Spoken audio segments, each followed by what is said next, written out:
सोंग घेतलेले एसपींनी जागे व्हा, जागे व्हा. झोपेचं सोंग घेतलेले एसपींनी जागे व्हा, जागे व्हा. एपीया गणेश देशमुखवर कडक कारवाई झालीच पाहिजे.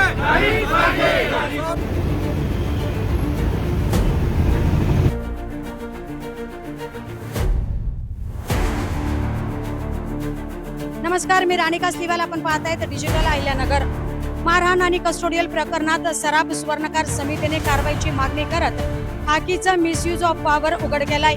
अहिल्यानगर शहरातील कोतवाली पोलीस ठाण्यात घडलेल्या कथित मारहाण आणि कस्टोडियल टॉर्चरच्या गंभीर प्रकाराच्या निषेधार्थ राज्यातील सराफ स्वर्णकार संरक्षण समिती महाराष्ट्र राज्याच्या वतीने गेली 4 दिवसांपासून एसपी ऑफिस समोर आंदोलन आणि उपोषणाचे हत्यार उपसले आहेत. या संदर्भात सराफ स्वर्णकार फेडरेशन मराठवाडा अध्यक्ष गणेश बेदरे आता आपल्या बरोबर आहेत. आज कमीत कमी 10 ते 15 दिवस झालं की आमच्या एक सराफ व्यापाऱ्यावर अहिल्यानगर LCBच्या काही खाकी वर्दीतील गुंडांनी आमच्या व्यापाऱ्यांना मारहाण करून की त्यांचा गुन्हा काय होता की आमच्या एका व्यापाऱ्याला की बाबा बेकायदेशीर रिकव्हरी करण्यासाठी गेले आणि ती बेकायदेशीर आहे हे दाखवले म्हणून आमच्या एक समितीच्या प्रदेशाध्यक्षाला आणि त्यांच्या संग गेलेल्या 4-5 लोकांना ह्या खाकी वर्दीतील गुंड ह्या लोकांनी अमानुष मारहाण केली. अशा पद्धतीने हे दहशत जर करणार असतील तर मला वाटतं की आम्ही आता यापुढे व्यवसाय कसा करायला पाहिजे ही एक प्रश्न आमच्या समोर निर्माण झालेला आहे. नेमकी आपली मागणी काय असणार आहे आता? ह्या दोषी अधिकाऱ्यावर सक्त कारवाई व्हायला पाहिजे, त्यांना त्वरित निलंबित करायला पाहिजे आणि त्यासाठी आमचे समितीचे गेल्या 5 दिवसापासून इथं उपोषणाला बसलेले आहेत. आणि हे करीत असताना सुद्धा हे डिपार्टमेंट उघड्या डोळ्याने त्यांच्याकडे पाहत आहे, आम्हाला न्याय देत नाहीये. आणि हा न्याय मागण्यासाठी आम्हाला आता काय करावं लागेल? आम्हाला हे आक्रमक भूमिका घ्यावं लागेल. आम्ही आक्रमक भूमिका घेणार आहेत. आम्ही 5 तारखेच्या नंतर संपूर्ण महाराष्ट्र 7 तारखेला अहिल्यानगरमध्ये बहुसंख्येने महिलासहित इथं आम्ही आक्रमक एक आंदोलन उभा करणार आहोत. आपल्या या उपोषणाला आमदार संग्राम जगताप यांनी देखील भेट दिलेली आहे, काय सांगा? फक्त त्यांनी भेट दिली पण पुढे काहीच कारवाई झालेली नाहीये. त्याने आमचं दुर्दैव आहे की राजकीय पुढारी फक्त आम्हाला भेटून जातात, कुठल्याही पद्धतीने आम्हाला सहकार्य आतापर्यंत राजकीय पुढारी झालेला नाहीये. व्यापारी हा टॅक्स होल्डर आहे. आमच्या जीवावर आज हे कर्मचारी जगतात आणि जर अशा पद्धतीने आमच्यावर अन्याय होणार असेल तर मला वाटतं भविष्य आमच्यासाठी खूपच कठीण आहे की हा पुढचा व्यवसाय आम्ही करू शकणार नाहीत. आम्हाला शासनाने न्याय द्यायला पाहिजे अशी आमची भूमिका आहे. आमच्या प्रमुख मागण्या आहेत आम्ही केलेल्या. कस्टडियल टॉर्चर बाबत चौकशी आणि कारवाई, बेकायदेशीर व खंडणी सदृश जे सोने जप्त केलेलं आहे त्यांनी बेकायदेशीर 200 ग्रॅमची रिकव्हरी ट्रेला लावलेला जो माल होता तो त्या सराफाकडून घेतलेला आहे, तो त्यांनी परत द्यावा. आणि त्यांच्यावरती जे अधिकारी होते, पोलीस अधिकारी, ज्यांनी जे समितीतले अध्यक्ष किंवा बाकीचे पदाधिकारी गेले होते त्यांच्यावरती अमानुषपणे मारहाण केली आहे. महिलांना घेऊन 354 गुन्हे दाखल करीन अशा पद्धतीने त्यांनी धमक्या देऊन शिवीगाळ करून त्या लोकांकडून मोबाईल जप्त करून घेतले. 4 ते 5 तास त्यांना एका अंधारा खोलीमध्ये ठेवलं होतं की जेणेकरून त्यांचा कुणाशीही संपर्क होऊ शकला नाही. आणि त्याच्यानंतर त्यांच्याकडून कारवाई कोणतीही बेकायदेशीर त्यांनी ह्यांच्यावरती करण्यात येऊ नये किंवा यांनी पोलीस कंप्लेंट करू नये म्हणून त्यांनी चुकीच्या पद्धतीने लेखी जबाब देखील घेतलेला आहे. तर ह्या चुकीच्या घटनेबाबत अध्यक्ष हे 5 दिवस झालं उपोषणाला बसलेले आहेत. त्यांच्याबरोबर समितीचे पदाधिकारी, इतर पदाधिकारी बसलेले आहेत. 7 तारखेपर्यंत जर यांनी आमच्या मागण्या पूर्ण केल्या नाहीत तर चक्काजाम, महिला, सर्व समाजातील एकत्र सराफ बांधवांच्या महिला घरातल्या त्या येऊन चक्काजाम करतील. त्या आमच्या प्रमुख मागण्या आहेत की त्यांच्यावरती FIR दाखल करावी, प्रॉपर त्यांना निलंबित करण्यात यावं, बडतर्फ करण्यात यावं पूर्ण टीम. या संदर्भात तुम्ही एसपींची देखील भेट घेतली आहे. नेमकं एसपीने तुम्हाला काय आश्वासन दिलंय? एसपींनी 2 दिवसामध्ये त्यांच्यावरती योग्य ती कारवाई केली जाईल असं त्यांना सांगितलं होतं. म्हणजे 17 तारखेला ज्या वेळेला निवेदन यांनी दिलं होतं त्या दिवशीच त्यांना सांगितलं होतं एसपी साहेबांनी की 2 दिवसामध्ये याच्यावरती कारवाई करतो.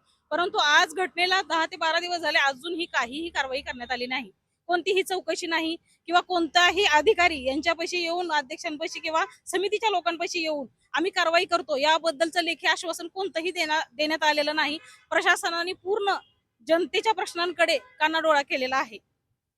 म्हणजे आपण गोरगरिबांना कुठल्याही म्हणजे पोलिसांना विचारण्याला जायला सुद्धा प्रॉब्लेम आहे याच्यामध्ये, की आपण कुठलेही प्रॉब्लेम घेऊन त्यांच्यापर्यंत जाऊ शकत नाही, की आमच्या सराफांवरती असा असा का गुन्हा दाखल केलाय हे सुद्धा विचारण्याची परमिशन थोडक्यात आपल्याला ह्या सरकारकडून मिळत नाही. नमस्कार, मी उमेश बुराडे, प्रदेशाध्यक्ष सराफ सुवर्णकार संरक्षण समिती.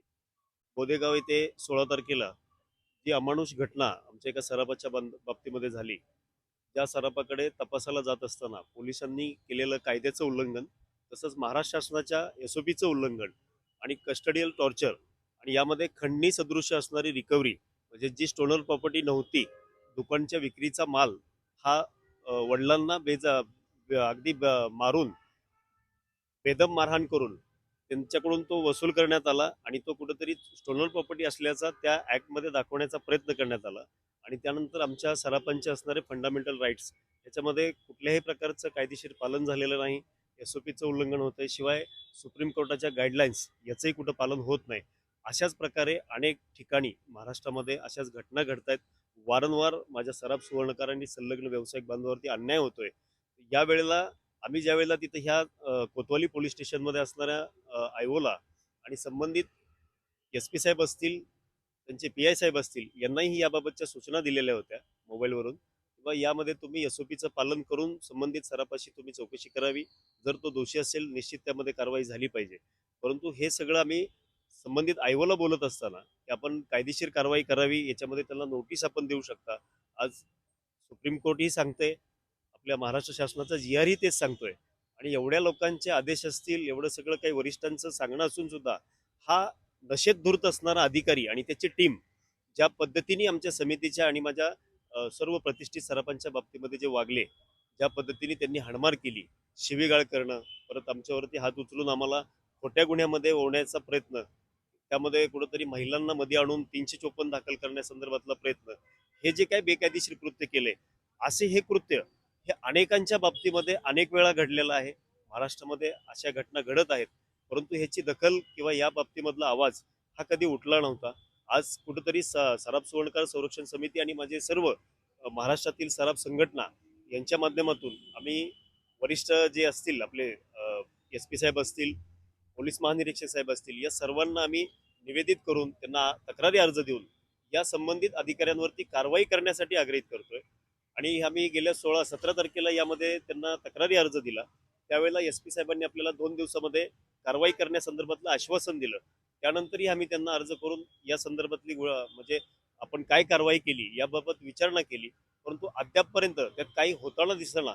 तेव्हा आम्ही 29 तारखेपासून सराफ सुवर्णकार संरक्षण समिती आणि महाराष्ट्रातील माझे तमाम सर्व समाज आणि व्यावसायिक बांधव यांच्या विचाराने आम्ही या आंदोलनाची सुरुवात केली. आज उपोषणाचा 4था दिवस आहे.